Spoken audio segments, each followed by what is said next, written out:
Hello everyone, good morning and welcome back to the channel. সবাই কেমন আছো? I hope যে সবাই খুব ভালো আছো এবং সুস্থ আছো। আর আমরাও অনেক ভালো আছি। সামটাইম উইথ রিমার আরও একটি নতুন পর্বে তোমাদের অনেক অনেক স্বাগত জানিয়ে আজকের ব্লগটা আমি স্টার্ট করছি।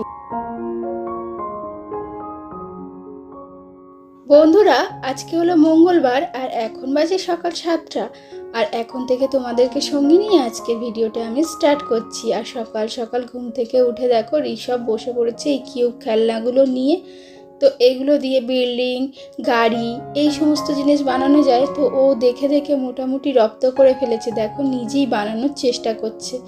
তো আমি ওকে জিজ্ঞাসা করছি যে বাবা কি করছো, তুমি কি করছো? তো আমার কথা ও কোনো কানেই নিচ্ছে না।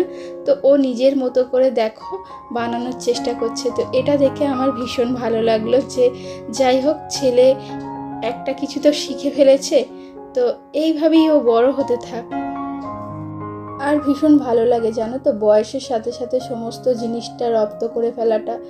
তো এই বয়সে এইসব খেলনাগুলো ওকে দিয়ে খেলানোর এটাই উদ্দেশ্য যে ও যাতে জিনিস তৈরি করতে শেখে। আর কালারটাও এখনও চেনে না, তবে ওকে চেনানোর চেষ্টা করব। আর এই যে দেখো, যেই দেখেছে মাম্মা ক্যামেরা করছে তো অমনি আমার কাছে চলে এসেছে দৌড়ে। আর সকালে উঠে আমাকে গুড মর্নিং কিসটা দিয়েই দিল। কোথায় মুরগি ডাকছে? বাইরে মুরগি ডাকে বাইরে। আর আজকে সকাল থেকে একদমই কাজ করতে মন চাইছে না, মানে গত দুদিন ধরে যে পরিমাণ কাজ করেছি তো আজকে একদমই ইচ্ছা করছিল না। আর দেখো মানে বৃষ্টির কারণে উঠানটা তো কতদিন মানে সেইভাবে পরিষ্কার করা হয়নি। আর আজকে যেহেতু উঠানের মধ্যে কোনো গাড়িও নেই, বাবা গাড়িটা নিয়ে গেছে, তো উঠানটা খালি আছে। তো সেই কারণে আগে ভাবলাম যে অন্য সমস্ত কাজ পরে করব, আগে উঠানটা ভালো করে পরিষ্কার করে নিই। আর চারিদিকে শ্যাওলা জমে দেখো কি হয়েছে, মানে এগুলোকে না ঘষে মেজে পরিষ্কার করলে আর হবে না। পুরো মানে চারিদিকে শ্যাওলায় পুরো কালো করে ফেলেছে। আর বাড়িতে অনেক দিন না থাকলে যা হয় আর কি। আর শাশুড়িমা অন্য জিনিসগুলো পরিষ্কার করতে পারে, কিন্তু এগুলো পারবে না, কারণ উনি কোমরের যেহেতু সমস্যা আছে তো এটা আমাকেই করতে হবে। তো আজকে আর তো আমার পক্ষে সম্ভব নয়, অন্য আরও একটা দিন করব, ইচ্ছা আছে। আর এই যে দেখো বৃষ্টির পরে না গাছের পাতাগুলো এইভাবে ঝরতে শুরু করেছে, মানে এক্ষুনি ঝাড় দিয়ে পরিষ্কার করে দেব তো কিছুক্ষণ পরে দেখব আবার পাতা পড়ছে। আর আমাদের বাড়ির সামনেটা প্রচুর গাছপালা আছে, তো সেই কারণে একটু পাতা বেশি পড়ে ময়লাটা হয়, এমনি অন্য কোনো ময়লা তেমন হয় না। আর সকালে ঝাড় দেওয়ার কাজটা হয়ে গেলে এবার ঘর বাড়িটা পরে ঝাড় দেবো, কারণ উঠোনটা আগে ঝাড় দিয়ে নিই, তারপর বাড়িঘরটা ঝাড় দিয়ে মুছে নেব। আর আজকে সকাল থেকে কেন জানি না মানে শরীরটা একটু কেমন খারাপও লাগছে, তো পেটটাও একটু ডিস্টার্ব করছে। তো সেই জন্য আজকে আর সকালে কোনো ব্রেকফাস্ট বানাবো না নিজের একার জন্য। তো ওই সকালে ঋষভের পাপাকে চা বিস্কিট দিয়ে দিয়েছিলাম, আর ঋষভকে তো খাওয়ানো হয়ে গেছে আমার। তো এখন ভাবছি একটু গাছপালাগুলোর যত্ন নেব। আর আমার আজকে ব্রেকফাস্টে ভাবছি চা মুড়ি বিস্কিট এইসবই খেয়ে নেব। আর বিশেষ তেমন কিছু খেতে ভালো লাগছে না। আর এই যে দেখো ফুল বাগানের ভিতরে কিছু ঠোঙা, তারপরে প্লাস্টিক এগুলো পড়েছে। আর গাছগুলো বর্ষার জল পেয়ে একদম বড় হয়ে গেছে। আর গাছগুলো না আমি এরকম মানে যেখানে যা জায়গা পেয়েছি এরকম অগোছালোভাবেই বসিয়ে দিয়েছি। আচ্ছা আসো আসো, ওখানে বসেছো কেন? আসো। চলে গেল মামা। টাটা টাটা দিয়েছো? টাটা দাও টাটা দাও টাটা দাও টাটা।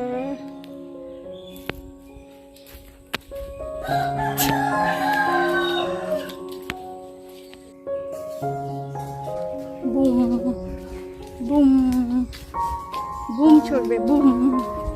চলে যাও, চলো বুম চলো। বুম চালাবে? হে বুম দাদু ডাকছে, দাদু ডাকছে, দাদু ডাকছে তোমাকে, দাদু তোমাকে ডাকছে। এই দেখো আসো। তো এই যে দেখো দাদা চিংড়ি মাছ পাঠিয়েছে, বাবা আজকে বোধহয় চিংড়ি মাছ কিনেছে অনেকটা, তো সেই চিংড়ি মাছগুলোই পাঠিয়েছে। তো সেই কারণেই রাস্তায় যেতে বলেছে, তো এখন ওগুলো কেটে নিয়ে হচ্ছে। অত কটা নয়, যে কোনো একটা নয়। আর এই যে দেখো ঋষভকে কিছু ফল কেটে দিয়েছি। তো ওই 11টা 11:30 নাগাদ কোনো আমি একটা সিজন ফ্রুট দিই। তো আজকে ফলের মধ্যে ওকে নাশপাতি আর আপেল দিয়েছি। আর এদিকে আমি রান্নার জোগাড়ে বসে পড়েছি। এদিকে সবজিগুলো কেটে নিয়েছি আর কড়াইতে মাছটা ভাজতে দিয়ে দিয়েছি।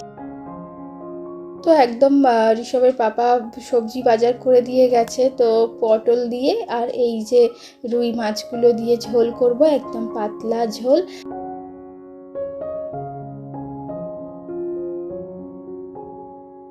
আর তার সাথে ভাতের মধ্যে দেখো এরকম একটা জালি কুমড়ো নিয়ে এসেছে।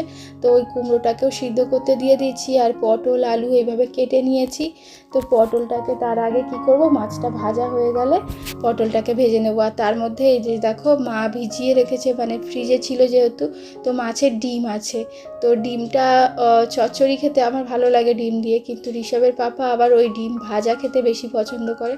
তো সব রান্নাবান্না শেষে ওকে ডিমটা ভেজে দেব। তো সেই জন্য ওটা একটু জলের মধ্যে বরফটা ছেড়ে যাক। আর এখন দেখো পটলটা ভেজে নিচ্ছি। তো তারপরে আলু টালু মশলা কষিয়ে তারপর পটলটা ঝোলের মধ্যে দিয়ে দেব।